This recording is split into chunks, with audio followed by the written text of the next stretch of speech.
penting untuk mengeksklusi warga masyarakat lokal dan membenamkan resistensi warga karena selalu dibilang bahwa ini sudah sesuai dengan regulasi gitu. Tapi kemudian kita cek kalau secara lebih mendalam ya siapa yang mau dilayani sebenarnya oleh regulasi-regulasi yang ada. Lalu kedua ada mekanisme pasar atau dagang.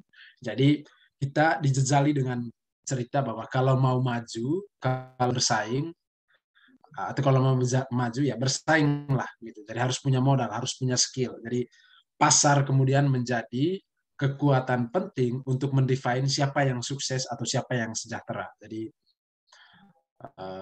saya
Oh, oh Mas.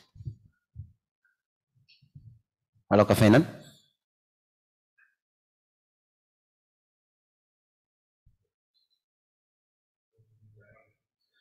Aduh, rupanya jaringan bermasalah untuk Kakak Fenan. Kita sabar sedikit ya. Semoga bisa terkoneksi lagi.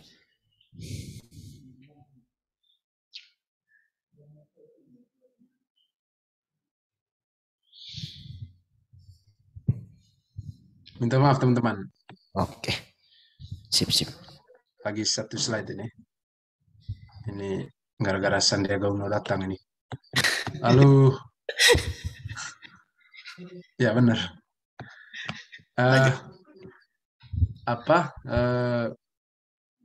Kekuatan yang ketiga itu tadi ada ini pemaksaan ya, force, kekuatan aparat dan teror gitu. Dari ini yang terjadi misalnya dalam kasus orang Komodo tahun 2019 itu ya, jadi mereka dipaksa untuk keluar gitu demi pembangunan pariwisata kan. Dari ini power of exclusion dengan cara pemaksaan. Lalu ada legitimasi. Legitimasi ini maksudnya apa namanya?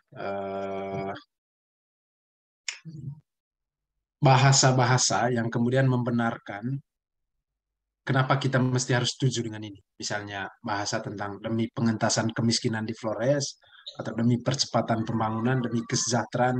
Jadi itu yang dimaksudkan dengan legitimasi. Jadi atas nama legitimasi politik bahasa tertentu, dibenarkan semua itu. Lalu kemudian ada institusi, seperti tadi dalam konteks Badan Otorita Pariwisata. Jadi institusinya dari pusat hadir langsung gitu ya, untuk mempercepat pembangunan yang ada, dan dalam banyak hal kehadiran institusi macam ini itu membenamkan proses-proses demokratisasi di level lokal karena kekuasaan pemerintah pusat kemudian menjadi sangat kuat. Lalu yang terakhir ada siasat infrastruktur. Jadi bagaimana infrastruktur dibangun hanya untuk melayani tanah-tanah yang sebenarnya sudah dikuasai oleh pemodal. Kalau teman-teman lihat jalan Pantura di bawah itu sangat bagus ya. Sementara jalan ke air Pacar, Kolang itu ke atas, itu sangat buruk gitu ya. Jadi bagaimana siasat infrastruktur kemudian menjadi sangat penting untuk kemudian melayani eksklusi ini. Jadi infrastruktur, tapi infrastruktur untuk melayani orang-orang tertentu saja. Nah, yang terakhir ini, terhadap seluruh cerita ini kita mau bikin apa? Jadi mungkin ini sebentar yang kita bisa diskusikan juga. Jadi ini masalahnya sudah. Jadi masalahnya kita sudah taruh di atas meja. kira-kira mau bikin apa gitu. Mungkin ini yang saya serahkan ke teman-teman sebentar untuk diskusi. Eh, saya mungkin tulis secara cepat saja di sini. Jadi ya yang kami bikin selama ini ya. Jadi kita bisa berdebat atau berdiskusi sebentar. Jadi ya jaga kampung masing-masing.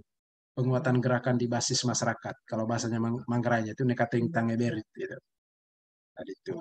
Lalu berjejaring gitu. Perlawanannya berjejaring. Jejaring dekat, jejaring agak luas, jejaring luas gitu. Lalu yang berikut menolak untuk bersikap bodoh ya. Jadi pelajari bagaimana strategi penguasa pengusaha dan menertawakan kekuasaan.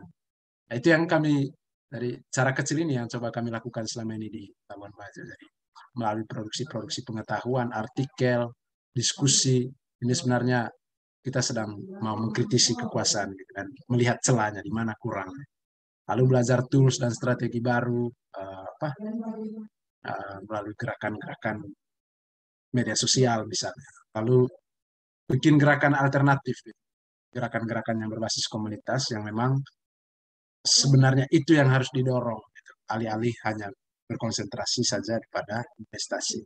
Mungkin itu ya teman-teman, agak panjang, tapi bahwa uh, yang bisa kami sampaikan, bisa kami ringkas kurang lebih seperti itu. Nanti sebentar kita bisa berbeda pendapat atau mempertajam, silakan dalam diskusi. Saya kira mungkin begitu dulu, teman-teman sekalian. Saya kembali menyerahkan kesempatan ke Bung Moderator.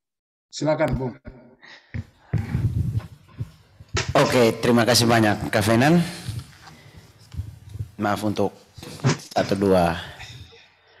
dua gangguan teknis tadi. Itu juga terima kasih untuk materi sudah jadi pemantik juga ke sana bagi kami semua. Kita lanjut ke sesi berikut. Masuk ke sesi pertanyaan informatif. Saya beri kepada 2 orang penanya, masing-masing penanya dengan 1 pertanyaan. Oke, cukup jelas. Pertanyaan informatif. Bisa raise hand supaya ya, semua peserta webinar bisa lihat. Pertanyaan informatif. Mungkin ingin belum ada?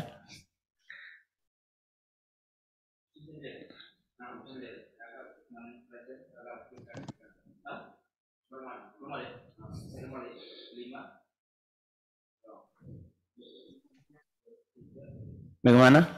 Langsung ke pertanyaan diskusi nih kalau tidak ada pertanyaan informatif.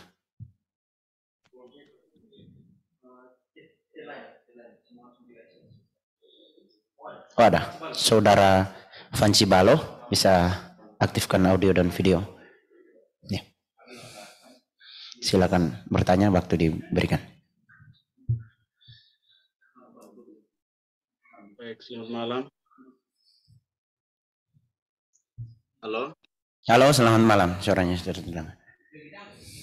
Terima kasih Kak Fenan untuk materinya, juga salam dan provisiat untuk KMK dan SMA SDFK yang telah menginisiasi untuk berlangsungnya diskusi menarik ini.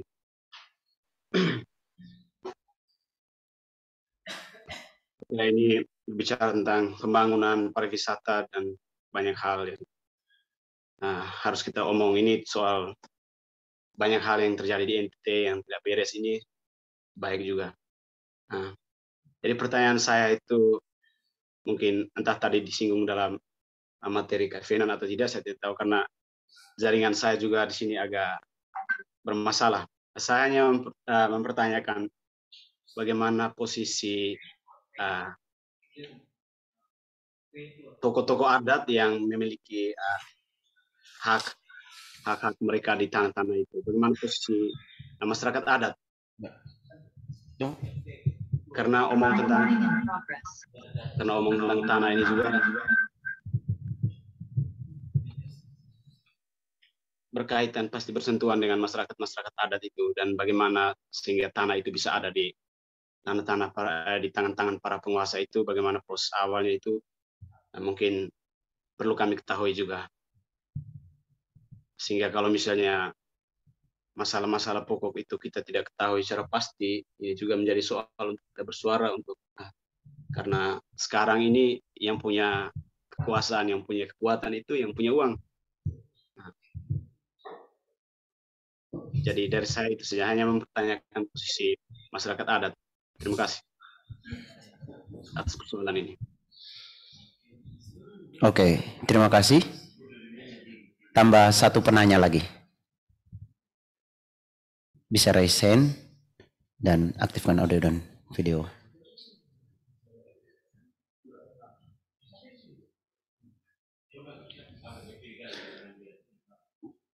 Pertanyaan dari Saudara Fanji Balotari tentang posisi masyarakat adat dalam menindaki pencaplokan tanah yang sudah sedang berlangsung. Bagaimana sikap mereka? Oke. Saudara Eman. Oh, Bruder Eman. Sebelum bertanya bisa perkenalkan sedikit dari mana?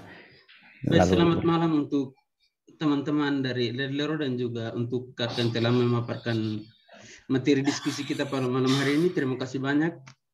Perkenalkan, nama saya Eugenius Manimau, sekarang berdomisili di Yogyakarta. Saya punya satu pertanyaan, yaitu tadi dalam materi dibicarakan tentang relokasi masyarakat yang di pulau apa ya, itu saya juga kurang dengar dengan jelas pulaunya itu karena jaringan di sini agak sedikit ini. Tapi bagaimana keberlanjutan dari proses relokasi itu? Karena di situ ada gerakan militeristik juga di situ, sehingga saya kira menimbulkan trauma atau hal-hal yang kurang menyenangkan juga. Sehingga bagaimana keberlanjutan dari proses itu? Saya kira itu saja. Terima kasih.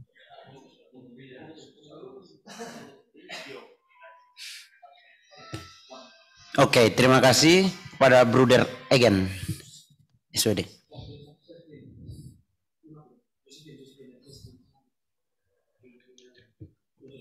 Oke.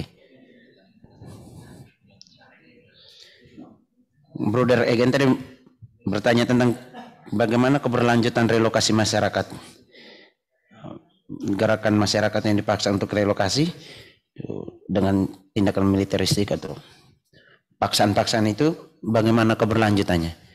Jadi kita tahan dua pertanyaan ini, kita coba berikan kepada Bung Fenan. Halo Bung Fenan. Halo. Halo. Dua pertanyaan tadi bagaimana? Saya tidak dengar tadi. Gimana? Oh, oke. Pertanyaan informatif dari Bruder Fanci, itu ditanya tentang posisi masyarakat adat, tokoh-tokoh adat, bagaimana itu sikap mereka itu terhadap pencaplokan tanah ini, sikap yang diambil itu bagaimana. Yang kedua dari Bruder Egen SWD, ditanya tentang keberlanjutan relokasi masyarakat. Itu ada jangan pernah membuat tradisi, jangan karena kamu seniman kamu juga tradisi kita jadi rusak, jangan kamu anak ibu kamu. Oh, Bung Moderator, unmute mic-nya. Tidak seperti itu. Saya sendiri kalau berangkat dari apa yang tidak dengar suaranya.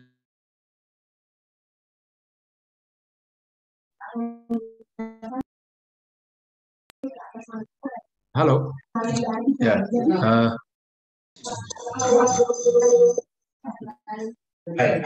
Oke.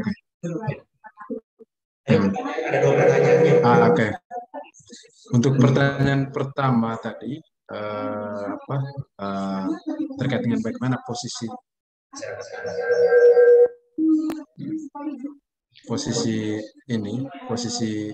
tua-tua adat, ya menarik untuk melihat konteks ini ya. Ya, apa namanya? Menarik juga cara kerja dari korporasi.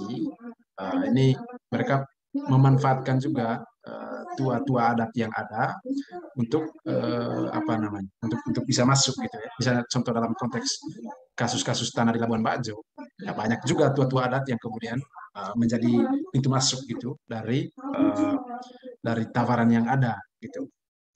Tapi dalam konteks yang lain juga ada tua-tua adat yang solid, yang memang berada pada garda terdepan gitu ya, untuk melawan ada pertemuan di sana pembangunan yang ada.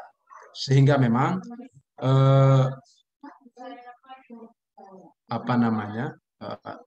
yang saya mau ceritakan tadi itu kepada teman-teman sekalian, adat kemudian bisa saja menjadi pintu masuk dari sama adat menjadi kekuatan. Dan ini juga bisa menjadi refleksi yang bisa kita perlu di Flores ini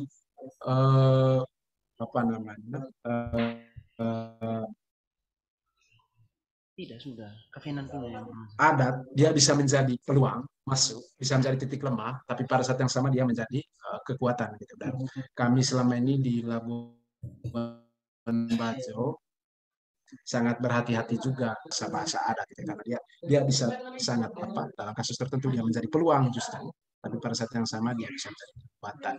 Tapi setidaknya dari beberapa kasus, misalnya kasus Komodo, kasus Baesano, kasus hutan Bobo Sie, adat tetap dimainkan sebagai satu bahasa perlawanan. Dari tidak melihat aktor tua-tua adatnya,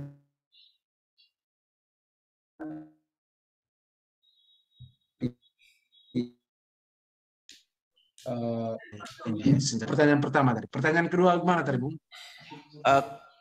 Pertanyaan kedua tadi tentang tadi sempat disinggung tentang relokasi masyarakat. Itu keberlanjutan relokasi itu bagaimana? Ya, sejauh ini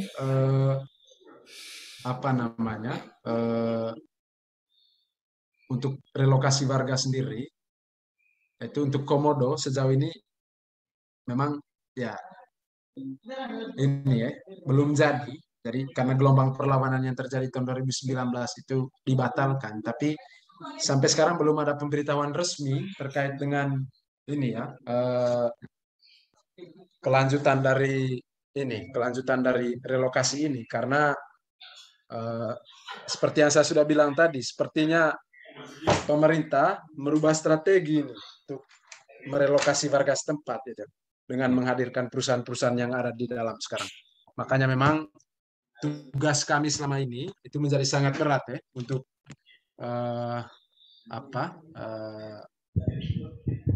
mendiseminasi data-data gitulah. Jadi relokasinya belum bisa dipastikan gagal gitu, karena tampaknya pemerintah mengubah strategi. Jadi bukan lagi dengan pemaksaan, tapi dengan desain regulasi, desain pembangunan gitu. Misalnya untuk warga Komodo sendiri, ya dengan destinasi eksklusif ini sama saja dengan memindahkan mereka. Hanya kan butuh kerja yang serius lagi untuk mengadvokasi, karena beda dengan yang konteks tahun 2019 itu, yang mereka langsung dibilang bahwa kamu akan dipindahkan. Itu kurang lebih begitu. Jadi soal relokasi itu saya kira itu tetap menjadi satu dampak yang paling jauh, yang paling buruk gitu. Dan itu dialami oleh orang Komodo dan Baesano di geothermal sejauh ini. Itu kurang lebih.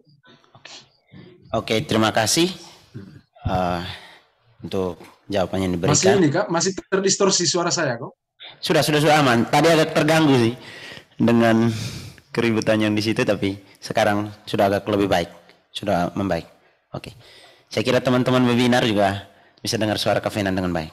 Oke, saya tutup pertanyaan informatif. Mungkin sebentar akan dibawakan pertanyaan diskusi. Saya buka satu penanya baru untuk pertanyaan diskusi.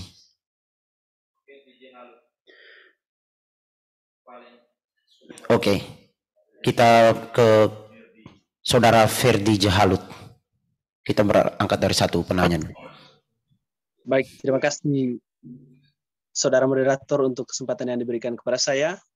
Semoga suara saya terdengar dengan jelas ya. Oke, bisa jelas. Baik, sebenarnya ini bukan pertanyaan sebenarnya, tapi sebuah cara pandang. Yang pertama, ini sikap kritis saya terhadap cara komunikasi politik dari istana sebenarnya. Kita lihat dalam beberapa waktu terakhir, ketika isu lingkungan hidup mulai diangkat kembali oleh warga, khususnya warga yang pro lingkungan hidup, dan masyarakat mulai mengkritisi kebijakan-kebijakan pemerintah yang merusak lingkungan hidup. Kita lihat gaya komunikasi politik istana itu, salah satunya mungkin kita bisa lihat di postingan Jokowi, baik di Twitter maupun di Facebook, dia malah secara simbolik dia menunjukkan seolah-olah bahwa dia itu pro lingkungan hidup, satu kali mencermati, dia memposting foto dia sementara menanam bakau di salah satu tempat. Saya tidak tahu, saya tidak ingat lagi itu tempatnya di mana. Tapi itu sebenarnya menunjukkan bahwa istana mau menunjukkan bahwa mereka itu pro lingkungan hidup, tapi kenyataannya justru sebaliknya. Jadi itu cara istana mengcounter opini publik, khususnya mereka yang menentang kebijakan pemerintah yang merusak lingkungan hidup. Itu yang pertama. Yang kedua, pada skala lokal, di Manggarai itu terjadi perbedaan sikap antara gereja lokal, istana keuskupan, saya sebut istana, dengan beberapa paroki, khususnya yang dikelola oleh OFM, yang punya konsen yang besar terhadap isu lingkungan hidup. Kita lihat beberapa waktu yang lalu, misalnya Uskup Ruteng bersama beberapa jajarannya, mereka memberikan rekomendasi untuk proyek geotermal yang ada di Vaisano. Lalu bagaimana cara gereja-gereja di paroki yang ada di Ruteng yang berseberangan dengan pendapat pemimpin mereka itu untuk mengcounter opini itu? Caranya mereka menanam pohon. Misalnya salah satunya itu gereja paroki Pagal bersama OMK-nya, pastor parokinya menggerakkan OMK-nya untuk menanam pohon di Vaisano. Jadi itu sebenarnya itu kritik yang tajam sebenarnya terhadap Uskup Ruteng menurut saya. Jadi memang agak dilema juga ketika di satu sisi warga begitu antusias menentang kebijakan-kebijakan pemerintah yang merusak lingkungan hidup, tetapi di sisi lain juga pemimpin gereja lokal juga seolah tidak mendukung gerakan semacam itu. Jadi ini patut disayangkan. Kemudian yang terakhir juga mungkin Kevenan cukup tahu baik juga situasi yang terjadi di Labuan Bajo, khususnya di seputar tempat tinggalnya di Ngorang itu. Masyarakat di bawah itu mereka menjual tanah untuk membeli motor, kemudian membeli televisi, kemudian 1-2 hari kemudian motornya tertabrak dan rusak, tapi tanah sudah terlanjur dijual. Jadi poinnya di sini penting juga upaya konsientisasi terhadap masyarakat akar rumput. Jadi kalau misalnya kita bisa saja buat seminar-seminar macam ini, tapi kalau tidak ada gerakan atau aksi nyata untuk masyarakat akar rumput memberikan penyadaran terhadap mereka, sama saja bohong. Karena kesannya nanti diskusi ini sepertinya elitis kan, tidak punya dampak yang cukup kuat terhadap masyarakat. Mungkin itu saja dari saya. Terima kasih.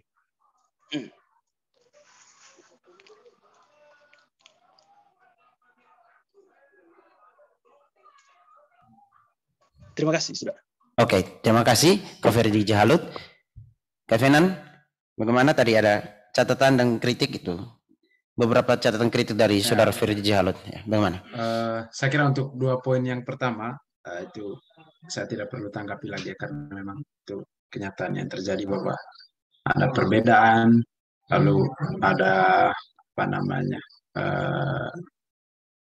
pola komunikasi misal dari pemerintah pusat, tapi ini memang buah dari itu tadi, sentralisasi kebijakan yang selama ini menciptakan kekacauan gitu karena membypass seluruh proses demokrasi yang ada di level lokal gitu. Jadi itu juga menjadi salah satu dari sisi politiknya untuk pembangunan di sini, ini salah satu masalah utamanya. Jadi sentralisasi kekuasaan, sentralisasi kebijakan, itu saya kira poin yang mau disampaikan oleh Bung Ferdi tadi.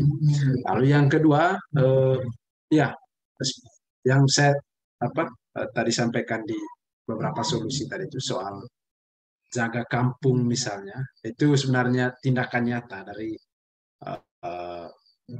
cara-cara sederhana yang mesti harus kita bikin gitu, kita buat untuk bisa menyelamatkan semua ini. Jadi sepakat sekali dengan poin dari Bung Ferdi tadi bahwa tetap komunitas itu menjadi front line atau garda terdepan dari keseluruhan proses yang ada. Jadi Kalau tidak kita hanya akan terjebak dalam diskusinya aktivis atau diskusinya kampus, sementara warga sendirinya tidak tercerahkan dengan hal-hal seperti ini. Makanya sebenarnya dari diskusi yang kita bikin pada malam hari ini tadi, saya sendiri sudah sangat lama menantikan kapan orang-orang Ledalero bersuara di kita Labuan Bajo. Jadi akan semakin banyak aktor, semakin banyak yang mewacanakan tentang ini. Saya pikir kerja untuk konsientisasi warganya, komunitasnya itu juga akan makin dipercepat gitu. Saya kira mungkin begitu sedikit komentar dari saya, Bung Moderator. Oke. Tata tadi mungkin ada satu yang terlupakan, bagaimana sikap Bung Fenan juga komunitas Sun Spirit for Justice itu terhadap perbedaan sikap antara gereja lokal dalam hal ini tentang Uskupan Diocesan yang ada wacana pembangunan geothermal. Bagaimana sikap dari Sun Spirit sendiri itu bagaimana? Ya, gimana? Ya, seperti yang teman-teman sudah tahu lah bahwa ya kalau kami sih awalnya sejak tahun 2018 kita ini bersama-sama dengan beberapa jejaring yang lain mengadvokasi tentang geothermal Paesano ini, dan termasuk salah satu sebenarnya yang sama-sama satu kaki dengan kita adalah Gereja Institusi Kuskupan Ruteng ini. Karena waktu itu dari keseluruhan proses panjang advokasi tentang Paesano, kami beberapa lembaga jejaring advokasi, JPSC-UFM, JPIC-SVD, JPIC Kuskupan Ruteng juga, lalu Catamnas, dan beberapa lagi yang lain, bersepakat untuk menjadikan Kuskupan Ruteng secara gereja institusi itu sebagai satu kekuatan penting untuk harus diaktifkan dalam proses perlawanan ini. Dan kami semua tergabung di dalam kelompok diskusi yang akhirnya kemudian merekomendasikan apa yang harus dibikin oleh Kuskupan. Dan waktu itu dibikin surat untuk semacam menyatakan sikap kritis gitu terhadap geothermal ini. Tapi kemudian belakangan, ya seperti yang teman-teman sudah ketahui, gereja kemudian dengan pertimbangannya sendiri, gereja institusi maksudnya, gereja Kuskupan Ruteng, karena masih ada gereja yang lain yang masih sikapnya berbeda, gereja SVD, gereja UFM, lalu yang lain-lain, ya seperti itulah. Jadi ya kami pada intinya kami akan terus pada substansi, berpihak pada nilai-nilai kewargaan, nilai komunitas, nilai lingkungan, sehingga memang sejauh ini ya kita tetap terus bersama warga ya. Sementara ya terkait dengan Kuskupan sendiri ya biarkan publik atau warga sendiri yang kemudian memberi sikap ya, dan memang itu yang terjadi selama ini, warga sendiri yang kemudian mengklarifikasi atau memberikan tanggapan terhadap sikap gereja Kuskupan maksudnya. Itu kurang lebih Bung Moderator. Terima kasih banyak untuk pertanyaan ini. Tutup, kita bergerak kepada penanya yang berikut, Saudara Mikael Jonaldi. Bisa waktu dan kesempatan diberikan. Saudara Mikael Jonaldi. Oke. Baik, sebelumnya mohon maaf apakah suara saya didengar? Sudah didengar, tapi tolong matikan musik. Tolong matikan musik. Aduh. Oke. Yes. Oke. Kita berpindah. Saudara? Tuh. Saudara Mikael Jonaldi? Tunggu. Oh, kayaknya bisa kita ke. Halo, Kak. Oke. Tidak bisa, itu terlalu ribut itu kan. Oke. Kita pending dulu, kita ke Saudara Valen SWD. Ini musik terlalu besar.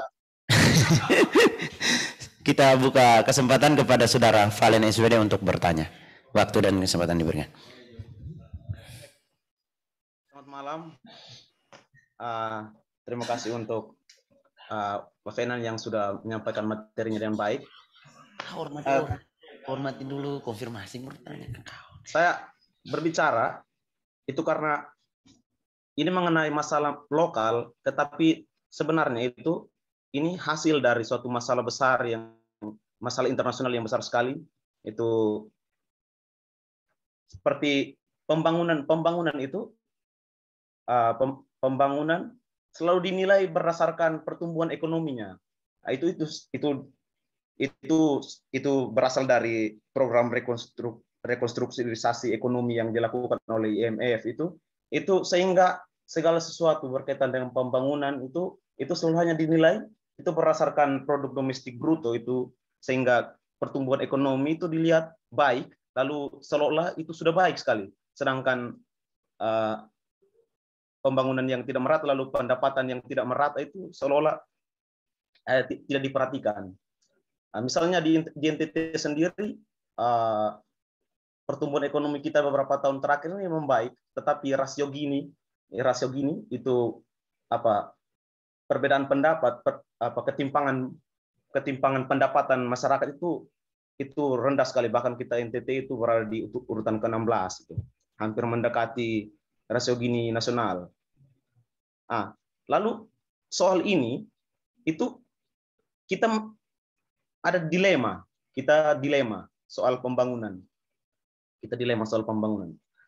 Misalnya, waktu saya turun ke lapangan untuk buat penelitian soal accumulation by dispossession, itu saya lihat bagaimana orang masyarakat pada umumnya itu justru menerima akumulasi itu. Dan mereka tidak sadar, tetapi di satu pihak mereka menerimanya dengan sangat baik. Misalnya ketika suatu pariwisata dibuka, lalu banyak orang yang mendapat tempat pekerjaan, mendapat lowongan pekerjaan. Lalu kita mulai dilema. Kita memperjuangkan yang mana? Kita memperjuangkan mereka yang dirugikan atau mereka yang mendapatkan keuntungan orang-orang kecil yang mendapatkan keuntungan di balik pembangunan itu, atau misalnya pariwisata itu. Makanya seperti yang tadi Pak Fenan omong soal dan juga kayak Firdi tadi omong soal ini, itu penyadaran dari masyarakat akar rumput. Itu misalnya itu seharusnya kita juga harus memperhatikan ini soal itu dilema pembangunan ini. Kita mau ikut yang mana? Yang satunya itu kita kalau tidak ikut yang ditetapkan sebagai landasan untuk pertumbuhan ekonomi, lalu kita mau bertumbuh bagaimana? Nah, seperti itu. Lalu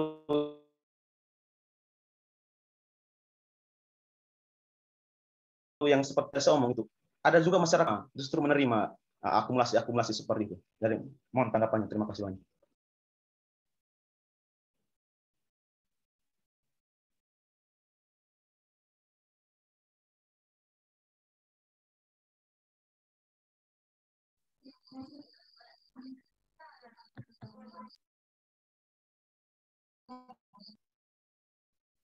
Masih mute mic-nya, Bung Moderator.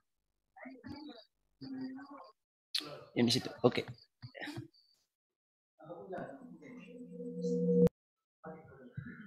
Oke, sorry. Saya pakai Steve Kalelo punya kayak. Saya pakai Steve Kalelo. Oke. Bagaimana pertanyaan Saudara Valen tadi? Kak Fenan, cukup jelas atau? Ya, apa namanya? Saya kira ya sepakat dengan itu bahwa memang cara kita hidup sekarang ini di tengah dunia yang semakin maju ini memang ini kita sebenarnya sedang hidup dan menghidupi register-register yang coba dipasang oleh rezim pembangunan neoliberal seperti semboyan tadi, pertumbuhan ekonomi, percepatan pembangunan dengan segala indikator statistiknya yang memang mengelompokkan kita mana yang maju, mana yang sudah sejahtera dan mana yang tidak. Tapi kemudian yang paling penting adalah yang kita kritisi persoalan-persoalan tentang persoalan ekonomi politik, soal ini pertanyaan penting, mengapa kemudian warga sampai tidak maju, jadi alasan-alasan misalnya soal ketidakadilan akses macam-macam, itu yang sama sekali tidak di highlight atau tidak coba untuk digali gitu. Dan menarik misalnya untuk data di Manggarai Barat sendiri, meski secara kasat mata kita melihat pembangunan pariwisata yang sangat luar biasa dengan kemajuan Kota Labuan Bajo, tapi rasio Gini antara beberapa sektor itu sangat timpang. Misalnya antara pertanian, peternakan dengan pariwisata itu sangat timpang gitu perbedaannya. Jadi lalu juga rasio Gini antara desa dan kota, rasio Gini antara antara kampung-kampung dengan Kota Labuan Bajo misalnya, itu sangat jomplang gitu angkanya. Jadi sekali lagi tadi mau menegaskan kembali yang disampaikan oleh Bung penanya tadi, bahwa memang register-register pembangunan yang selama ini dikeluarkan oleh lembaga-lembaga agen-agen pembangunan global seperti World Bank, IMF, macam-macam gitu, yang kita tahu bahwa semua lembaga ini adalah agen-agen pembangunan neoliberal. Ya, memang mereka mendorong betul untuk kekuatan pasar ini bisa menjadi bahasa dunia gitu. Sehingga pertanyaan-pertanyaan soal ketidakadilan akses terhadap sumber-sumber daya itu tidak lagi menjadi hal yang penting untuk didiskusikan. Nah, kemudian ini nyambung ke pertanyaan kedua, misalnya soal bagaimana warga di sini itu seringkali dipersalahkan gitu sebagai orang yang misalnya tidak bersikap kritis gitu. Nah, misalnya kita bisa jadikan contoh itu orang di daerah Golomor di sana, atau di garis sempadan pantai ini, pantai Labuan Bajo baik utara maupun selatan. Jadi sekian tahun mereka ini dibiarkan dalam situasi ketertinggalan secara infrastruktur gitu. Makanya kemudian mereka berpikir bahwa sudah, kami jual saja tanah-tanah yang ada karena tidak ada gunanya gitu. Karena tanah-tanah ini menurut mereka tanah yang sangat tidak strategis, tanah yang sangat tidak produktif.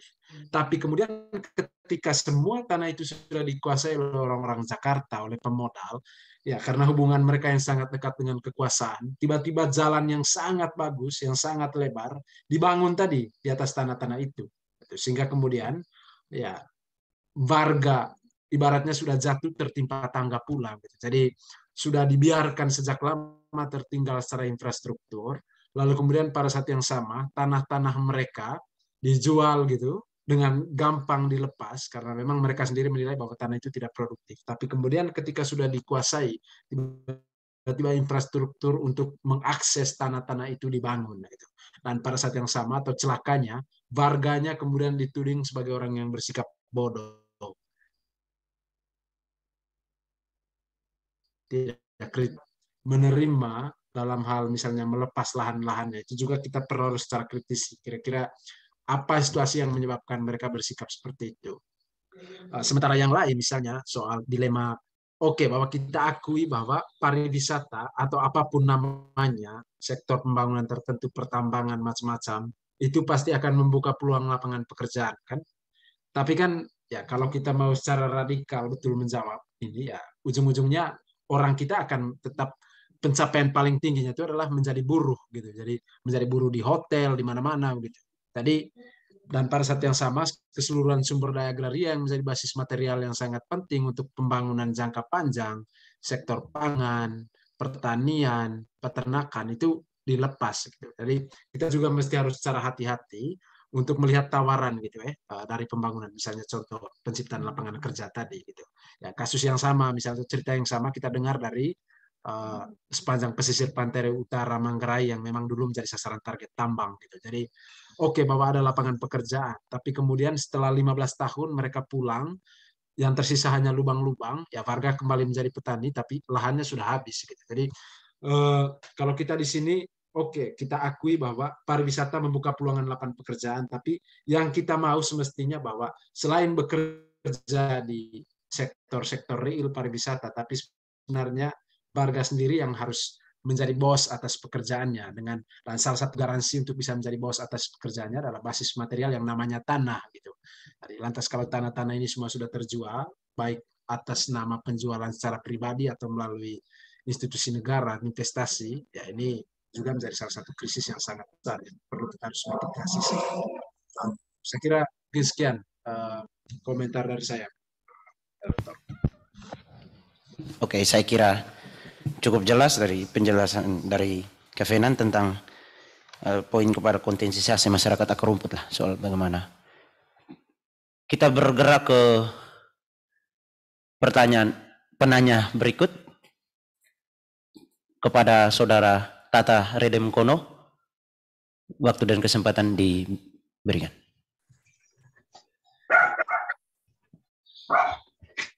Baik, selamat malam semuanya. Pak Troto, guru saya, teman-teman semua. Bung Fenan, teman kelas, luar biasa Bung Fenan. Bung Radem, salam ke Jakarta. Oh ya, ada salib di belakang tuh, sepertinya. Kita ini masih beragama nih. Kalau saya meringkas apa yang dikatakan Bung Fenan, kebetulan saya baru saja membaca bukunya Jack Rancière, itu Disagreement, Politics, and Philosophy. Dia mengatakan bahwa yang terjadi dalam pariwisata di Flores adalah rakyat sebagai subjek utama dari demokrasi itu terpinggirkan. Ya. Narasi-narasi dari masyarakat adat, ya. Masyarakat Atamodo yang merupakan penduduk lokal, kemudian narasi-narasi dari masyarakat sipil itu sebagai kekuatan yang mendesak, ya, destructive strength itu tidak lagi diperhatikan. Dan kebetulan ketika saya terlibat dalam kebijakan-kebijakan negara, saya membaca ada dua pokok penting yang ada di situ. Yang pertama adalah agenda oligarki yang sangat kuat. Ya. Perusahaan-perusahaan bisnis multi korporasi yang masuk dan menguasai dengan cengkeramnya begitu kuat, ya. Ya, saya merasa itu bukan hanya Flores, ya, NTT ini berada di bawah cengkeraman oligarki. Yang kedua, bukan hanya oligarki, yang terjadi adalah korporatokrasi. Ya. Korporatokrasi itu apa? Perselingkuhan antara pengusaha dan negara. Dan yang terjadi, sedihnya di Flores itu menurut saya adalah negara menindas warganya sendiri. Negara? Ya. Jadi negara menindas warganya sendiri. Perselingkuhan negara dan. Ya. Oke. Jadi yang terjadi adalah begini, imbasnya adalah apa? Sesat pikir pembangunan di NTT. Apa? Orang pikir bahwa pariwisata itu adalah satu-satunya jalan untuk memajukan NTT atau Flores. Ya. Tetapi menurut saya, apa yang mereka bangun di pertanian misalnya, apa yang mereka bangun di perkebunan misalnya, ya, tidak ada. Ya. Sekarang mereka bilang, ya kalau mau sejahtera ya harus pariwisata. Ya, tidak bisa kalau begitu, ya. Nah, kalau coba teman-teman cek, ya, apakah Kementerian Pertanian itu dia juga turun untuk bangun pertanian di Lembor misalnya? Tidak ada. Saya secara sembunyi-sembunyi itu, saya pergi ke hotel-hotel di Labuan Bajo, pernah ke sana dan saya survei, saya tanya, buah-buahan ini, sayur-sayuran ini dapat dari mana? Itu dari Lombok, dari Jawa gitu. Telur-telurnya dari Jawa. Terus kemana masyarakat pemberdayaan masyarakat adat? Masyarakat lokal. Nah, itu menjadi catatan saya. Yang kedua, kritik saya terhadap teman Fenan dan teman-teman Frater, ya, soal konsolidasi masyarakat sipil. Menurut saya perjuangannya itu terlalu sendiri-sendiri gitu. Semua orang dengan keserentakan idenya, tidak ada satu konsensus, ya, tidak ada satu semangat yang sama, sehingga seringkali ketika mau maju dalam satu gerakan bersama, itu cenderung tidak menjadi kekuatan yang mendesak, kekuatan yang menekan. Karena apa? Semua punya agenda masing-masing, ya, masyarakat sipilnya. Jadi PR saya bagi teman-teman semua, ya, dan kita semua, saya juga, gitu kan, bagaimana kita ini bisa menjadi satu motivasi bersama. Ya, kita kalau diskusi oke semua, kita bisa kutip semua teori-teori kan. Ya, tapi bagaimana menjadi satu gerakan bersama, masyarakat sipil itu terkonsolidasi dalam gerakan bersama itu. Jangan sampai ide-idenya itu jalan masing-masing gitu. Ada yang bahkan dulu sama-sama, ya kan, terus lama-lama sudah keluar dari koridor ya. Saya lihat gereja keuskupan Ruteng itu sudah dukung geothermal ya. Itu kan sembarang saja itu. Tidak boleh itu. Apalagi keuskupan keuskupan Denpasar itu katanya mau bangun penginapan di itu Manggarai Barat itu ya.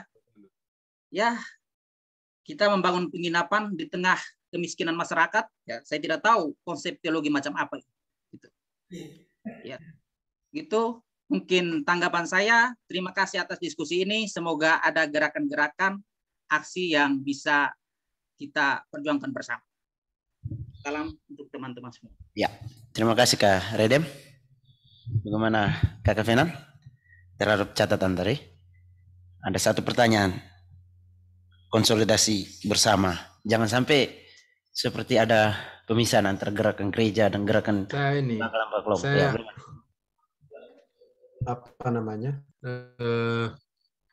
poin-poin yang disampaikan oleh Bung Redem tadi saya pikir sangat tepat ya, dan itulah yang terjadi di Flores, di NTT sekarang ini, bahwa kita sebenarnya sedang jadi ada satu gerombolan oligarki yang menguasai Indonesia ini dari Sabang sampai Merauke, dan daerah kita sekarang ya yang ditarik misalnya Flores ada ekstraktif, tambang, energi, dan pariwisata yang menjadi targetnya. Saya kira itu inilah relatif seperti itu yang terjadi. Sementara yang kedua, ini soal gerakan tadi itu, saya sepakat sekali Bung Redem bahwa ini kita ini terus sajalah berproses, bahwa dalam dinamika gerakan selama ini persis kalau teman-teman pernah dengar dalam satu filsafat politik itu,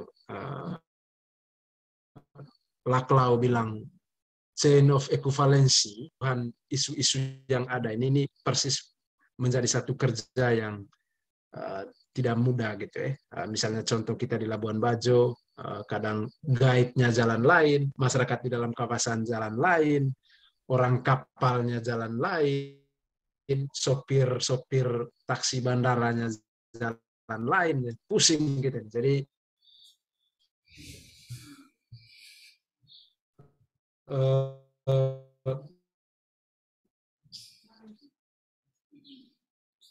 pada intinya ya jadi terus menghasilkan baca sebenarnya sedang menghadapi satu masalah yang lebih besar. Lalu yang kedua, konsolidasi gerakannya. Ini saya pakai bahasanya Bung Redem dan teman-teman dari Jakarta. Jadi konsolidasi gagasan dan di level gerakan itu mesti harus nyata. Jadi ketika gagasan sudah beres, maka mesti harus digerakkan di komunitasnya ini juga, mesti harus terlihat juga. Jadi semakin kompak, dan kompaknya memang didasari oleh satu pemahaman yang luar biasa gitu. Nah, yang terakhir mungkin yang saya harus beritahu ke teman-teman dalam konteks hubungan dengan kehadiran Bung Redem malam ini. Dari satu hal yang kami juga coba bangun selama ini, yang sangat penting saya kira, dan itu seringkali selama ini tidak dilihat sebagai satu agenda yang sangat strategis dalam keseluruhan advokasi, yaitu advokasi politiknya, gitu, dari kebijakan politiknya. Dan selama ini kami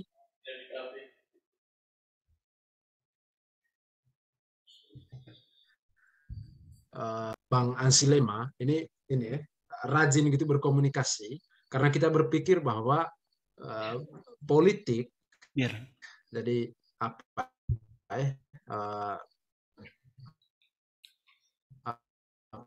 apa namanya? Jadi bagaimana kemudian kita mengupayakan suara-suara yang ada di luar, suara-suara komunitas bawah ini terhubungkan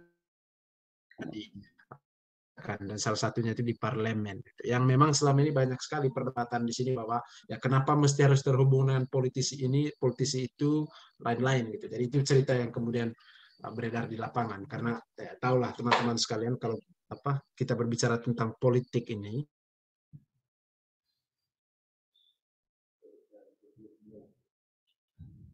Oke. Kafenan? Oke. Terutama ketika juga berpikir lagi sedikit dari Labuan Bajo, kita tetap menghubung suara-suara kita upayakan untuk terhubung ke teman-teman kita, ke perwakilan kita yang ada di DPR, dan selama ini secara intens itu dengan Pak Ansilema, lalu kemudian terakhir juga dengan Andreas Hugo Parera, tapi kita upayakanlah bahwa ini harus terhubung ini, karena mereka yang kemudian akan membicarakan ini di dalam gitu. Dari poin saya tadi itu advokasi yang lain itu di advokasi Oke. Terima kasih. Politiknya, di kebijakannya itu selain komentarnya. Oke. Terima kasih. Di sisa waktu ini saya pikir dari tadi saya sudah tegaskan bahwa ini forum diskusi. Jadi diskusinya tidak hanya terjadi dua arah antara Kafenan dengan penanya. Jadi mungkin ada gagasan. Oh, Karedem ada mau beri tanggapan? Ya. Atau saya? Oke. Jadi baik, ini saya apresiasi memang yang disebut sebagai konsolidasi gagasan. Yang pertama memang ada konsensus juga, kemudian harus konsolidasi gerakan ya, sehingga tidak berada pada level epistemik tapi masuk pada tataran praktis.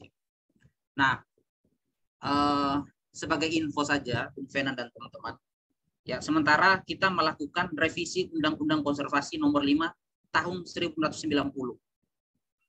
Ya, nah itu masukan Bung Fenan tentang sonasi yang digeser-geser itu menjadi bahan utama yang akan digodok di situ. Ya, jadi kenapa sonasi itu digeser-geser, misalnya di Taman Nasional Komodo seperti itu? Karena orang bilang begini, kita geser sedikit untuk zona pemanfaatan, tapi setelah itu tidak digunakan lagi, ya, tidak dimanfaatkan lagi. Jadi masukan dari teman-teman tentang undang-undang konservasi ini itu sangat penting untuk nanti digodok kemudian. Terima kasih Bung Fenan atas ilmunya dan sukses teman-teman atas diskusi yang sangat bagus ini. Oke, terima kasih. Terima kasih. Bagaimana teman-teman yang lain? Rupanya diskusi hanya terjadi seperti dua arah. Terhadap tanggapan dari KRDM tadi bagaimana? Teman-teman mungkin ada komentar. KRDM tadi beri penekanan beberapa hal berikut. Itu pertama, catatannya rakyat sebagai subjek seperti dipinggirkan. Yang kedua, agenda oligarki terlalu kuat. Yang ketiga, korporatokrasi, perselingkuhan antara negara dan kapitalis. Pertanyaan tadi tentang bagaimana konsolidasi, Kafenan menjawab dengan konsolidasi gerakan, gagasan dan gerakan melalui advokasi politik. Teman-teman lain mungkin ada beri masukan sedikit untuk memperluas ke sana, memberi komentar atau catatan kritis supaya terkesan yang lain juga bisa berbicara. Terhadap ini saya buka. Lefrebrian, saya tidak salah. Saya persilakan. Oh, Saudara Denos. Nama. Oke. Saya pikir tadi Henrik Lefebvre filsuf dari Prancis. Semacam itu. Oke, Denos, silakan.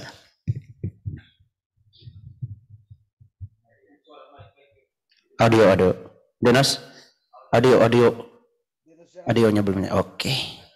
Terima kasih Kafenan dan teman KMK lalu SEMA, KRDM dan juga kita semua yang sudah sampaikan aspirasi kita pada malam hari ini.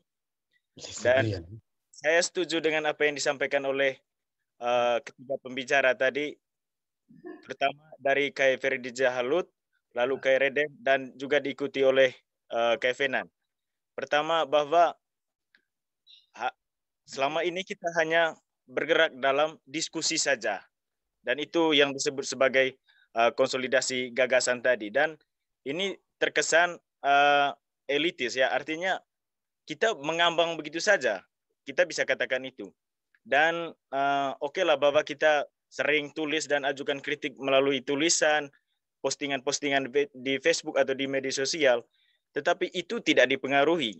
Makanya Kevinan juga tanya, kenapa Kevinan juga jelaskan bahwa tukang ojek jalan sendiri, buruh juga jalan sendiri, dan orang-orang, maksudnya rakyat yang berdasarkan golongan tertentu juga berjalan sendiri. Lalu kita mesti bertanya, mengapa mereka berjalan sendiri? Lalu kita yang notabene terdidik dan berada dalam lembaga pendidikan, kita juga berjalan sendiri. Kita tidak boleh hanya bertanya kepada mereka yang ada di Labuan Bajo atau gereja kenapa mereka berjalan sendiri. Kita juga berjalan sendiri menurut saya. Dan menarik juga yang disampaikan oleh pembicara tadi soal ini, kapitalisme negara. Yang perlu kita ketahui bahwa kapitalisme negara, dan kalau kita mau ajukan kritik atau menyampaikan pertimbangan aspirasi dengan mengatakan diri kita sebagai subjek demokrasi, kita tidak tahu kita sampaikan kritik itu kepada siapa, begitu. Karena kalau sudah terjadi kaum kapitalis bekerjasama dengan negara, ya kita berlawan dengan ya kekuasaan lebih tinggi, sistem terutama ya militer, begitu. Ini contoh, kalau kita pergi ke hotel, salah satu hotel di Labuan Bajo, di situ ada satpam. Kalau kita mau masuk ke dalam, yang ditanya adalah apa kepentinganmu? Ya memang tidak tanya seresmi begitu ya, seilmiah begitu, tapi yang mereka tanya apa keperluanmu. Nah, pertanyaan keperluanmu itu ada makna di balik itu. Sebenarnya adalah kau datang ke sini ada uang atau tidak? Ya. Kalau kau ada uang kau bisa masuk, tapi kalau tidak ya tidak. Dan pertanyaan itu juga mengandaikan bahwa hotel itu punya tingkatan, hotel bintang 5 dan hotel, saya pikir tidak ada hotel yang ya hotel bintang 1 lah, tidak ada di Labuan Bajo. Tapi bahwa maksud saya begitu. Ini kenapa saya tulis ini Levi Priam tadi di nama saya, karena saya suka dengan analisis dia terkait dengan produksi ruang. Kevinan jelaskan menarik sekali soal produksi ruang ini tadi, bahwa tidak mungkin kita bisa bendung, sulit sekali ya kita bendung, apalagi kalau negara sudah kerjasama dengan kapitalis, sulit sekali, begitu. Dan kita selama ini sering kali gonggong ya kepada negara atau kepada pemerintah, kaum kapitalis, tapi sasarannya tidak jelas. Lalu kita gerak sendiri, begitu. Dan kemudian kita mempersalahkan golongan tertentu, mereka tidak terlibat, begitu. Itu karena apa menurut saya? Kita selalu mengatakan diri sebagai ya yang mewakili rakyat, sebagai subjek demokrasi, tetapi rakyat sendiri juga berjalan sendiri, begitu. Artinya begitu ada masalah di lingkungan sekitar, misalnya di Labuan Bajo itu, baru kita beri kesadaran bahwa mereka sedang dirampas, tanah mereka sedang dirampas. Ya, akumulasi melalui perampasan tadi dari Harvey yang dijelaskan oleh Valen tadi itu. Dan kita selalu datang terlambat. Ya, itu menurut saya itu sebabnya kenapa masyarakat selalu berjalan sendiri terus. Dan kita juga berjalan sendiri. Sehingga diskusi kita selalu bersifat elitis. Tidak ada dampak nyata. Kecuali yang KIK yang ada di LSM Labuan Bajo itu. Lalu oleh karena itu juga disampaikan oleh ketiga pembicara bahwa menurut saya kalau kita mau ajukan kritik, begitu, kritik atau aspirasi, begitu. Selain kita membangun konsolidasi gerakan tadi, tidak boleh bergerakan sesama, maksudnya sebagai mengaku diri sebagai subjek demokrasi saja. Lalu apakah pemerintah itu bukan bagian dari subjek demokrasi juga? Atau kaum kapitalis, apakah mereka juga bukan subjek demokrasi? Jangan-jangan mereka mengakui diri sebagai subjek demokrasi, lalu diselipkan dengan kepentingan-kepentingan itu. Dan Ya, selalu saja kita yang jadi korban. Pertanyaan saya bahwa selain pariwisata, karena itu yang saya tahu terutama di NTT ya, selain pariwisata yang menjadi yang menjadi sektor untuk bisa bangun Oke, siap. Oke. Selain sumber daya dan juga sumber daya alam, terutama pembangunan ekonomi, pembangunan politik di Flores, itu ya kayak Redem tadi jelaskan soal pertanian itu. Seolah-olah hanya pariwisata ya yang ada di Labuan Bajo itu. Lalu diabaikan ya pertanian, lalu perikanan. Kita tidak tahu di Labuan Bajo itu seberapa banyak kapal milik investor asing yang ada di situ. Kita tidak pernah tahu. Lalu rakyat kecil di sana, nelayan kecil, lalu gunakan perahu kecil gitu kan. Nah, yang mesti kita usulkan kepada pemerintah atau ya yang punya wewenang begitu, ialah selain pariwisata itu, begitu. Semakin kita gonggong soal pariwisata, ya kebijakan mereka semakin melampaui kita, begitu. Sehingga pertanyaan saya ialah selain kita ini tadi ya bangun konsolidasi gagasan, konsolidasi gerakan macam apa yang kita bisa buat, terutama kita yang terlibat dalam webinar malam ini. Karena menurut saya percuma saja kita diskusi kalau tidak ada gerakan. Kita tidak mesti turun langsung ya di Labuan Bajo karena mahal juga kita masuk dalam hotel-hotel. Oke. Terima kasih. Oke, Saudara Denos. Terima kasih gerakan ya, mahasiswa STFK dan semua yang terlibat. Itu pertanyaan dari saya, sekian dan terima kasih. Mana masuk kita lihat ya. Lihat partisipan. Wih, Elgis Pak. Wih, kok dikasih mati mayu.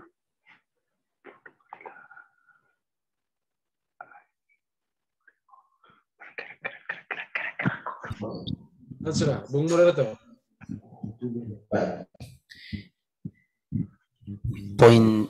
Poin Denos tadi jelas bahwa itu tadi konsolidasi tidak hanya pada level gagasan atau epistemik, tetapi lebih kepada gerakan. Tapi catatan sebagai mahasiswa mungkin kita memperdalam dulu untuk konsolidasi epistemik, akan berlanjut pada gerakan. Mungkin ada yang Denos mungkin bisa bersama Kakak Vena nanti dalam Sun Spirit for Justice and Peace di Labuan Bajo. Oke. Erik, pertanyaan terakhir. Kak Vena, bagaimana pertanyaan terakhir ini ya?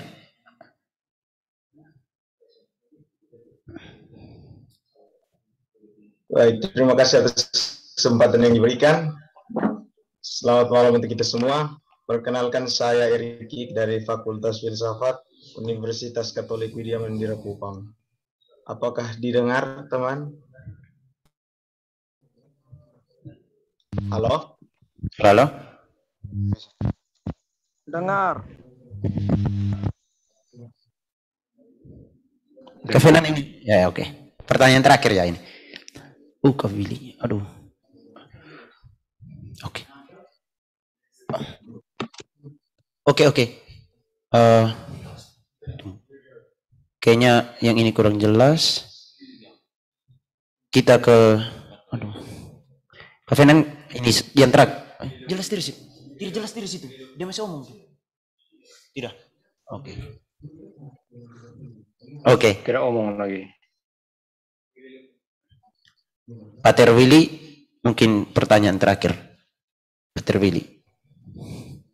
Untuk Kakak Vena. Saya beri kesempatan. Oke. Ya. Suaranya jelas ya? Oke. Jelas. Jauh-jauh dari Belgia. Oke. Ya. Dari Leuven. Saya punya satu komentar dan juga satu pertanyaan kemudian. Komentarnya sederhana. Saya sendiri berterima kasih untuk webinar ini. Saya banyak belajar dari Venan dan juga teman-teman lain yang tadi bertanya dan berkomentar. Tentang konsolidasi, saya sangat setuju bahwa konsolidasi itu juga satu bagian penting, tapi saya juga kadang berpikir bahwa akar dari semua masalah ini juga konsolidasi. Karena konsolidasi itu mengandung unsur penyeragaman juga sebetulnya. Dan saya pikir itu persis yang terjadi di Labuan. Jadi standar-standar pariwisata yang sudah berhasil di tempat lain, itu kadang-kadang dipaksakan, itu demi konsolidasi pembangunan pariwisata pada level nasional. Artinya konsolidasi itu tentu baik, tapi menurut saya dia juga punya unsur kolonialisasi dalam arti terbentuk dominasi hegemoni kalau tidak diawasi dengan kritis. Nah, itu satu hal. Lalu yang kedua, pertanyaan saya sederhana. Pertanyaan saya itu kurang lebih begini. Apakah tidak ada satu regulasi yang bisa menjadi payung hukum sehingga misalnya Pemda, pemerintah lokal itu punya daya tawar lebih dalam seluruh proses ini daripada sekedar mengikuti apa yang diprogramkan dari pemerintah pusat. Regulasi yang saya maksudkan itu mungkin hal yang bisa jadi turunan dari program otonomi daerah misalnya. Itu pertanyaan. Terima kasih. Oke. Ini pertanyaan terakhir. Pak Terwili. Terima kasih Pak Terwili yang di Leuven, Belgia. Terima kasih. Saya kira ini jawaban pertanyaan dan jawaban terakhir dari Kafenan. Ya. Ini kayak Pater Willy, salam ke Belgia. Jadi kami sama dulu dengan kami dulu waktu kelas kita tingkat 4, tingkat berapa Maredem? Tingkat 2 atau 3? Pater Willy waktu itu ya tingkat 2, Pater Willy waktu itu tingkat 5 dan ajar kami gitu. Postmodernisme Lyotard. Oke. Itu salah satu saya punya omong kosong semua ini. Sumbangan. Itu salah satu sumbangan ya pemikiran yang paling penting saya kira dari Pater Willy yang memperkenalkan cara berpikir Lyotard ke kita, filsafat Lyotard, yang memang saya kira tadi nyambung dengan diskusi malam ini, Pater. Jadi persis mini narasi itu yang kemudian mau dihilangkan dengan cara ini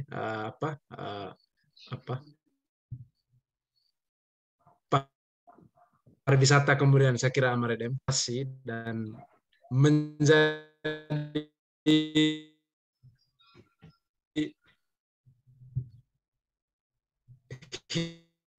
histori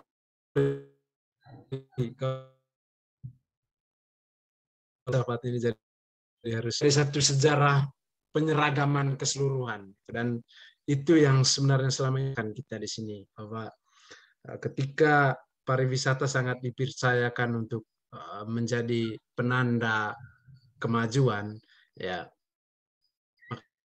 maka cerita-cerita yang lain soal pertanian, peternakan, kondisi khusus Flores NTT itu tidak mendapat tempat lagi gitu. Dan itulah cerita-cerita yang ada di Semboyan atau legitimasi misalnya kita harus menjadikan Labuan Bajo seperti Bali. Ya, tidak cek lagi Bali ini ternyata banyak masalahnya lagi di sana sekarang, bahkan jauh lebih sadis gitu. Jadi bahkan bahasa-bahasa yang seperti itu tidak disadari gitu keluar dari mulut si pemerintahnya gitu. Tapi saya sepakat sekali dengan poin itu tadi bahwa soal penyeragaman konsep pembangunan pariwisata ini justru itu yang sekarang ini kita coba kritik dengan menghadirkan berbagai mini narasi atau cerita-cerita yang tidak terakomodir gitu dalam master plan pembangunan pariwisata yang ada, pariwisata besarnya. Lalu yang kedua saya kira menarik sekali tadi dari Kak Willy soal ruang atau celah bagi pemerintah lokal. Itu yang selama ini kita sering pertanyakan di sini dan selalu dalam pernyataan sikap kita ketika unjuk rasa, public hearing gitu. Jadi yang kalian maksudkan sebenarnya dengan undang-undang otonomi daerah ini di mana persis posisinya gitu. Pemerintah pusat dengan Perpres yang ada dan itu yang kemudian memperkecil ruang ini kayak Pater dan persis sekarang ini di bawah Omnibus Law ya ini dilibas habis ini. Jadi kita selama ini salah satunya di sini mencoba untuk mengadvokasi melalui kebijakan di pemerintah lokal ini dengan mendorong perda-perda kecil. Itu pun sangat kecil juga sih sebenarnya kalau ada ruangnya. Misalnya perda perlindungan lahan pertanian, yang kabupaten-kabupaten yang lain sudah mulai mengambil itu. Lalu ya sebenarnya kalau jadi juga perda masyarakat adat itu juga akan menjadi salah satu kekuatan penting. Hanya karena sekarang ya undang-undangnya saja pada level nasional juga masih mandek ini untuk karena terjadi perdebatan sana sini. Tapi sebenarnya dalam konteks kita di sini masuk melalui perlindungan lahan-lahan ulayat adat itu menjadi salah satu celah yang sangat atau kekuatan yang sangat penting gitu. Sehingga kemudian lahan-lahan warga yang memang menjadi basis material dari pertanian, peternakan yang adalah lahan ulayat itu tidak secepatnya diambil alih gitu. Saya kira ruang-ruang itu yang kemudian bisa diambil oleh pemerintah lokal yang tentu ini sebenarnya juga salah satu faktor pentingnya soal kompetensi perwakilan kita yang ada di lokal. Ini beberapa kali bisa sharing pengalaman saya kira sangat penting. Beberapa kali kita public hearing di kantor DPRD Manggarai Barat, masalah-masalah yang ada saja ini mereka tidak tahu. Bagaimana kemudian menyusun satu perda yang bisa berpihak pada masyarakatnya sendiri gitu.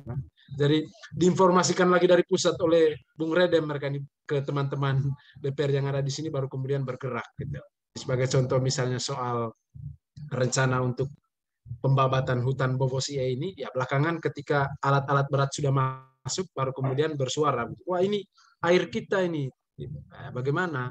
Jadi ya mandeknya representasi di level lokal, ya itu pertama tentu sangat ini soal kompetensi dewan kita juga itu mesti harus diakui juga ya. Ini juga buah dari satu proses politik yang memang sudah sejak awal tidak dilandasi berbasis kepentingan real gitu dari warga. Gitu.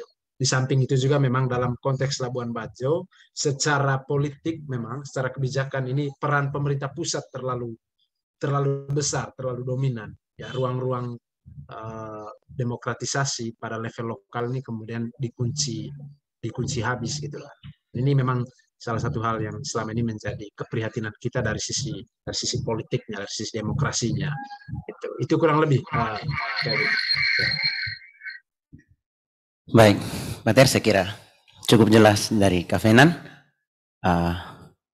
Karena dibatasi waktu, saya pikir banyak dari kita yang masih mau bertanya, itu masih terbuka kesempatan. Kita bisa bertanya, berteman dengan Kak Fenan di Facebook, Fenan Haryanto, atau Instagram, sambil teman kita bisa saling berdiskusi atau tanya-tanya tentang kegiatan atau apapun itu, teman-teman bisa tanya di situ.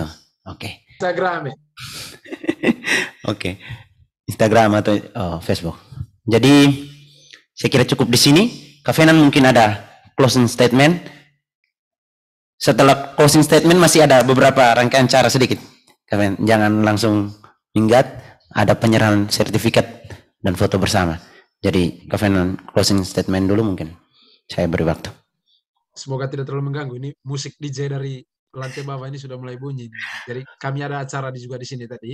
Acara salah satu bagian dari ini tadi ya, gerakan alternatif. Jadi sekelompok orang muda di sini menginisiasi diri, membentuk komunitas seni sehingga kota ini bisa menjadi kota yang hidup juga dari sisi kesenian dan kebudayaan sebagai dengan ruang-ruang seperti ini juga salah satu ruang perlawanan warga sehingga bisa mengambil bagian juga dari di dalam industri pariwisata. Jadi kami tadi ada pementasan teater seni tari ini, kombinasi antara tari dan teater yang mengangkat cerita tentang kebudayaan Manggarai gitu. Yang memang nanti bisa dijadikan sebagai bagian dari ini ya, atraksi pariwisata, culture tourism gitu kurang lebih tujuannya. Ya, saya kira closing statement saya ya, saya tidak perlu mengurangi lagi apa yang saya sudah sampaikan. Tapi bahwa pada malam hari ini saya kira saya secara pribadi sangat bersyukur gitu bahwa Ledalero mengundang untuk membicarakan tentang ini gitu. Yang sebenarnya saya secara pribadi juga sudah sejak lama begitu. Kapan kira-kira kami diundang oleh STFK untuk bisa berbicara tentang ini. Dan melalui Arif dan teman-teman KMK dan ini difasilitasi sehingga kemudian bisa punya ruang malam ini untuk berbicara gitu. Jadi mungkin hal minimal yang atau ya saya kira maksimal juga yang bisa dibikin oleh teman-teman di STFK adalah seringlah berbicara tentang masalah-masalah pembangunan di Flores. Jadi teori-teori filsafat yang ada akan sangat lebih bagus kalau misalnya dikawinkan dengan persoalan sosial pembangunan real yang ada, secara khusus misalnya pariwisata, dan hal sederhana yang saya kira bisa dibikin, yang kami juga selama ini komunitas-komunitas di sini bikin itu adalah membuat misalnya siaran pers terkait dengan satu dua hal pembangunan yang memang menuntut suara kita, gitu. Misalnya kami selama ini secara rutin hampir dalam tiap bulan membuat siaran pers bersama komunitas untuk menyikapi isu-isu tertentu. Misalnya terakhir ini terkait dengan kebakaran di dalam kawasan Taman Nasional. Dan saya kira ini ruang yang biasa diambil oleh teman-teman STFK sebagai satu institusi pendidikan yang saya kira harus berbicara gitu terkait dengan masalah-masalah yang ada. Mungkin sekian closing statement dari saya, Bung Moderator, saya kembalikan. Baik, terima kasih banyak, Kak Fenan. Saya coba sedikit ya, tidak terlalu banyak, merangkum tentang hasil pembicaraan kita malam hari ini sebagai penutup. Pulau Flores dengan luas 13.540 km persegi merupakan destinasi pertambangan, energi dan ketamakan kapitalis oligarki dalam mengeruk keindahan dan kekayaan Flores. Dari Kak Fenan bilang ladang baru investasi. Taman Nasional Komodo merupakan habitat alami bagi satwa langka Varanus komodoensis serta satwa dan vegetasi endemik lain baik di darat maupun di laut. Atas dasar itu, ketakutan yang selalu menghantui para pegiat lingkungan, pelaku wisata dan warga di dalam dan sekitar kawasan Taman Nasional Komodo adalah perubahan tak terkendali yang disebabkan oleh aktivitas pembangunan pada habitat alami ini. Bukan tak mungkin perubahan itu akan berujung pada kepunahan komodo. Taman Nasional Komodo adalah piring nasi bersama, istilah Kak Fenan, para pelaku wisata di Kota Labuan Bajo dan penduduk 3 desa. Bagi pariwisata Labuan Bajo, Taman Nasional Komodo adalah garansi utama di balik meroketnya branding pariwisata alam Komodo yang berbasis konservasi dalam beberapa tahun terakhir. Lalu, daya jalar kapitalisme neoliberal di negara-negara berkembang sangat didukung oleh rezim pemerintahan di negara bersangkutan. Dalam rezim birokratik otoriter, pembangunan dipandu oleh militer dan teknokrat. Teknokrat tersebut adalah ekonom didikan rezim neoliberalisme global yang menjadi perancang-perancang kebijakan ekonomi di negara masing-masing. Di sisi lain, militer menjamin situasi politik yang kondusif bagi operasi perusahaan-perusahaan multinasional, juga memenamkan resistensi dari masyarakat. Terakhir, neoliberalisme atau ekonomi pasar bebas dalam batas tertentu melihat manusia semata-mata sebagai homo economicus. Sebagai homo economicus, manusia selalu mengejar kepentingan pribadi. Namun hal ini berbahaya dan mendatangkan skandal solidaritas karena segala jenis relasi sosial akan tunduk pada pertimbangan atau kalkulasi untung rugi. Solidaritas tidak dapat dibangun dalam kalkulasi untung rugi, tetapi dalam konsolidasi epistemik serentak gerakan sosial bersama.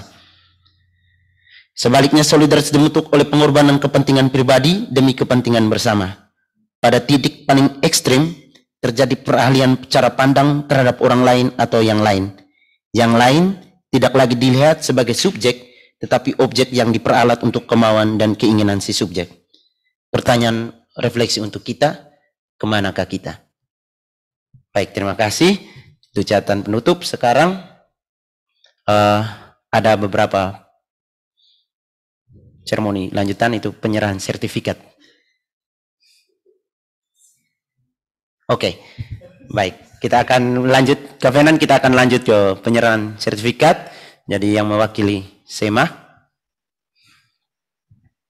Sudah. Yang pertama, tinggal maju. Ketua SEMA, mari.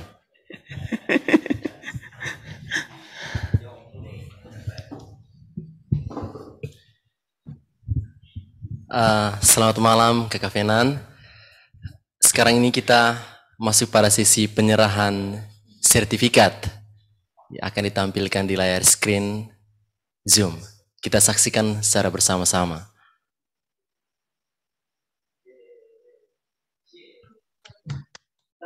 Atas nama kelompok penulis di koran dan diskusi filsafat Ledalro dan Senat Mahasiswa STFK Ledalro, kami menyatakan penghargaan dan terima kasih kepada Kakak Fenan Haryanto dalam berupa sertifikat.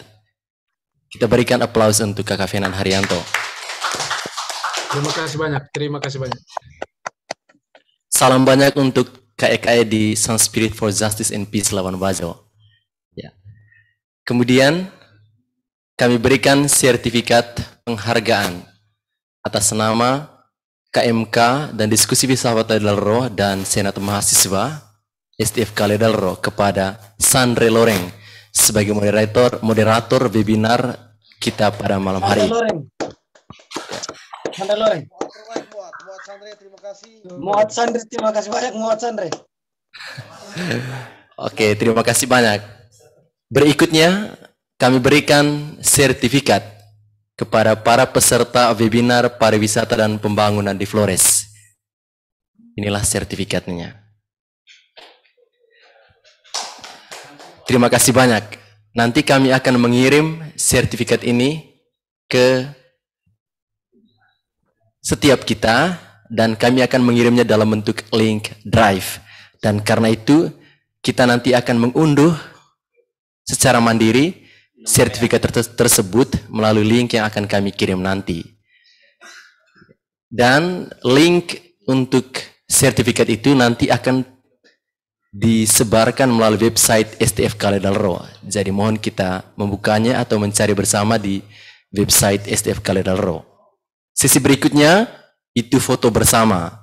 Karena itu kami meminta kesediaan setiap peserta webinar untuk mengaktifkan kamera Zoom-nya.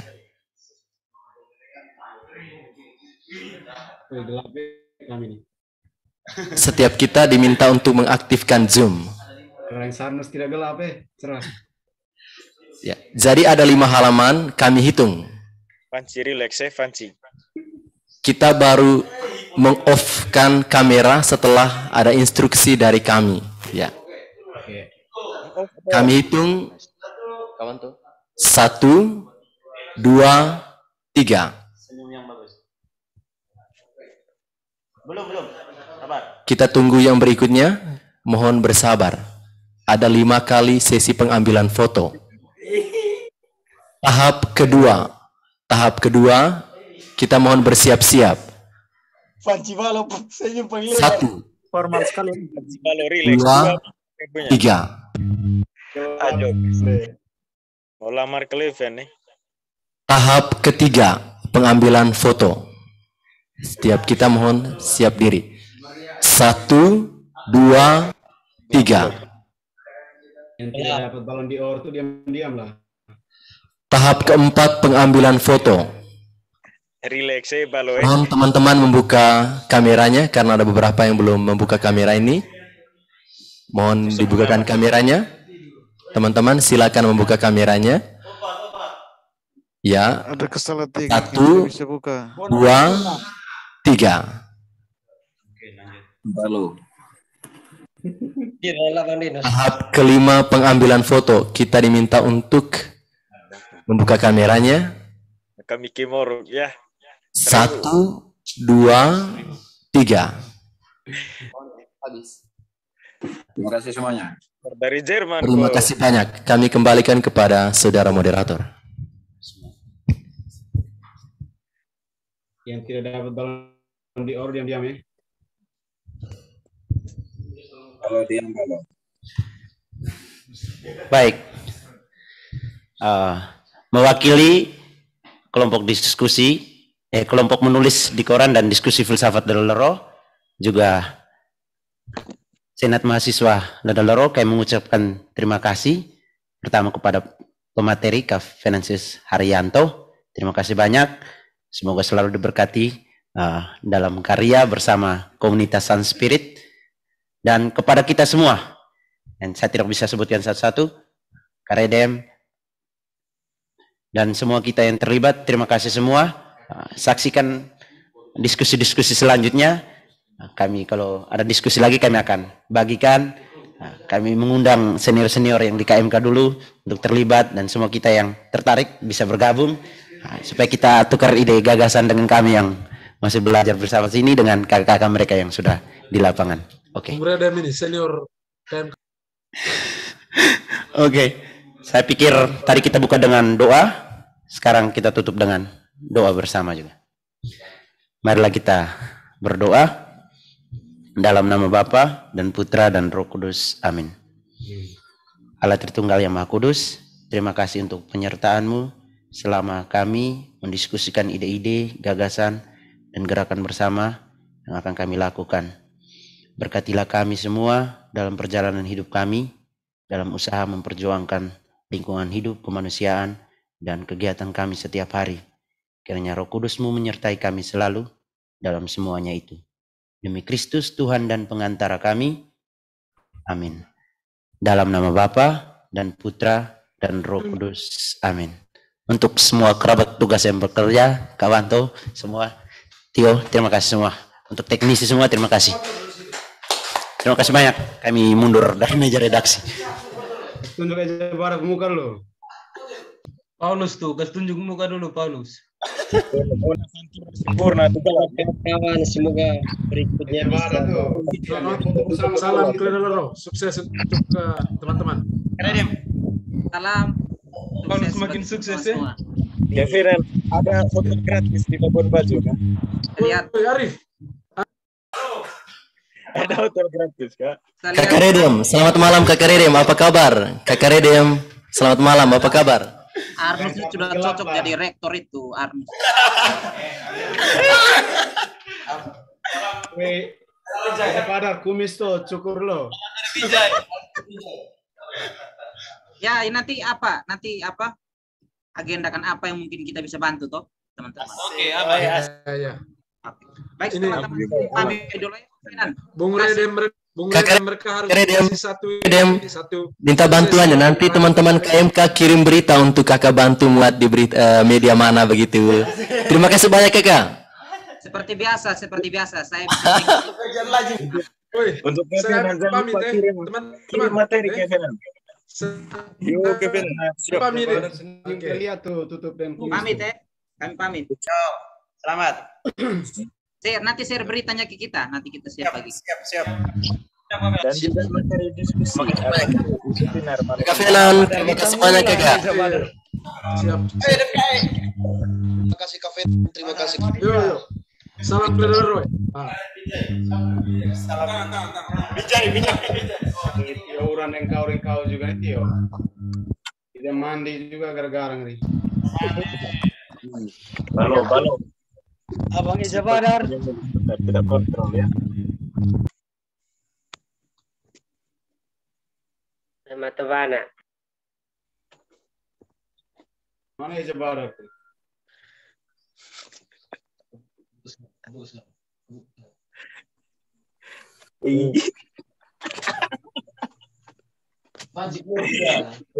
Ya screen Sumara ini. Oh ya di Lopon nih, sikat lebar semua di Lopon. Kita sudah tahu gelap begini, mesti cari tempat yang cerah. Saya tidak mau seperti sanggung lagi masuk. Ricky Montero baru lihat muka tuh. Tolong screen dia dulu. Screen Ricky Montero. Orang yang mau tampakkan muka, orang yang belum mandi. Ricky Montero tuh belum dapat dia tuh.